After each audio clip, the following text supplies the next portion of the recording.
It seems that for a lot of couples, the big decorating problem is where do you put the television in the living room? Well, this isn't a problem for Charles and Betty Jahn. They've decided to put their television between their 3 jukeboxes. I really like the jukeboxes. But then he'd start buying them and finding some, and people would call him about even fixing their jukebox. I started working on jukeboxes about 15, 16 years ago, picking them up out of warehouses, and some of the electronic parts would have to be rebuilt. The one behind me is a 1947 Wurlitzer jukebox.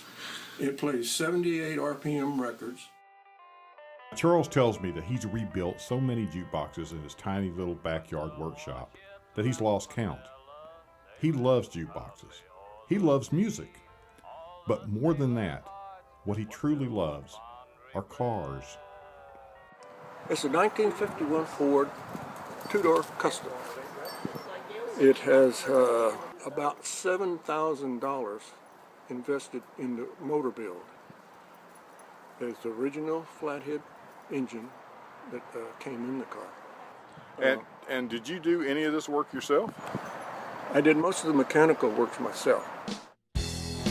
Any day of the week, you can find Charlie out in his shop, sawing, welding, working on his latest project. This guy can fix or build just about anything. For his wife, this has got to be a dream come true. Right, Betty? Dude, that's when somebody said, oh, well, now Charlie's retired, he can do all those honeydews. And I said, just forget about the honeydews. It's going to be his own projects. Ever since he was a young man, Charlie has dreamed of flying. And he made that dream come true in 1969 when he got his pilot's license. But for a master craftsman like Charlie, he didn't want to just fly airplanes, he wanted to build them himself. So far, he's built and flown 4 airplanes out of his tiny workshop. So what's that experience like the first time you take one up?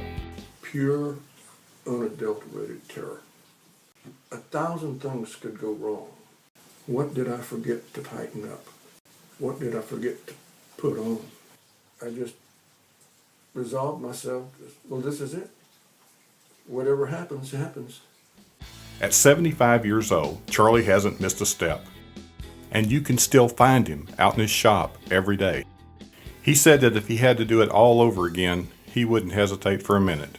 Only he'd do it twice as good this time.